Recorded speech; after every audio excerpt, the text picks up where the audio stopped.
Hi అండి. జొన్నలు రాగి పిండి వేసి ముద్దలా చేసుకుందాము. అట్లానే వంకాయ, చిక్కుడుకాయ, 2 బెండకాయలు ఇవన్నీ కూడా మా పెరట్లోనివేనండి. అందుకని కలగూరలాగా వండేసాను. మా పిల్లలు అన్నీ కలిపి కలగూర ఇంకా టైం ఉంది మమ్మీ అన్నీ సరే వండేసాను.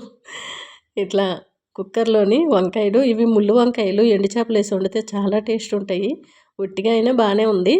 చిక్కుడుకాయలు, బెండకాయలు, వంకాయలు, ఒక 2-3 టమాటాలు మెత్తగా ప్యూరీలాగా చేసి మిక్సీలో వేసి అది కూడా వేసుకొని 2 పచ్చిమిర్చిలు, పసుపు, కారము, రాళ్ళుప్పు, కొంచెం గరం మసాలా, కొద్దిగా వాటరు బాగా కలిపేసుకొని కొద్దిగా వంట ఆయిల్ వేసుకొని ఒక 2 విజిల్ వచ్చే వరకు ఆయిల్లో పెట్టి ఉడికించుకుంటే రెడీ అయిపోతుంది.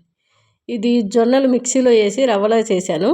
ఆ రవ్వని ఉడికించి మెత్తగా దీంట్లో కొద్దిగా రాగి పిండి వేసుకుంటే మనకి ముద్దలాగా అవుతుంది. టేస్ట్ చాలా బాగుంటుంది. గరిటె పెట్టి కలుపుకోండి. నేను ఇసుకర పెట్టాను, దాంట్లోనే సగం ఉండిపోయింది. కొద్దిగా రాళ్ళు వేసి వాటర్ వేసి కొద్దిగా పలచగా అయిన తర్వాత రాగి పిండి కాస్త ఎక్కువగానే వేసుకొని బాగా గరిటెతో కలిపేసుకొని మళ్ళీ మూత పెట్టి అలా ఒక 5 నిమిషాలు అలానే సిమ్లో పెట్టి స్టవ్ ఉంచినట్లయితే చక్కగా మగ్గిపోయి టేస్ట్ బాగుంటుంది. కాస్త నెయ్యి వేసుకొని కర్రీ వేసుకొని తింటే అద్దరిపోతుంది. నేను ఒకటి కాదండి, టమాటా రసం చేసిన, రైస్ పెట్టిన, ఇది పులిహోర అన్నంకి నైటే కొమ్ము శనగలు నానబెట్టి ఉడికించి సైడ్కి పెట్టుకోవాలి.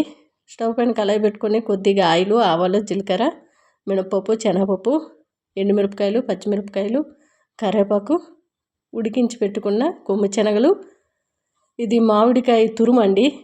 నేను సమ్మర్లో ఉండేటప్పుడు మొత్తం మామిడికాయ తురుమేసి అయితే 2-3 కేజీలు సైడ్ పెట్టుకున్నా. డీప్ ఫ్రిడ్జ్లో పెడితే మనకి ఇలా పులిహోర అన్నం కానీ అప్పటికప్పుడు పచ్చడి కూడా పెట్టుకోవచ్చు, చాలా బాగుంటుంది. ఇలా పులిహోర అన్నం కానీ పప్పులో కానీ వేసుకోవచ్చు.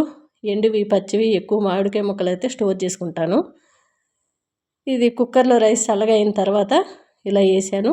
కొద్దిగా పసుపు వేసుకొని సాల్ట్ వేసుకొని పచ్చి కొబ్బరి తురుము వేసాను. కొద్దిగా ఇంగు వేసుకుంటే చాలా బాగుంటుంది.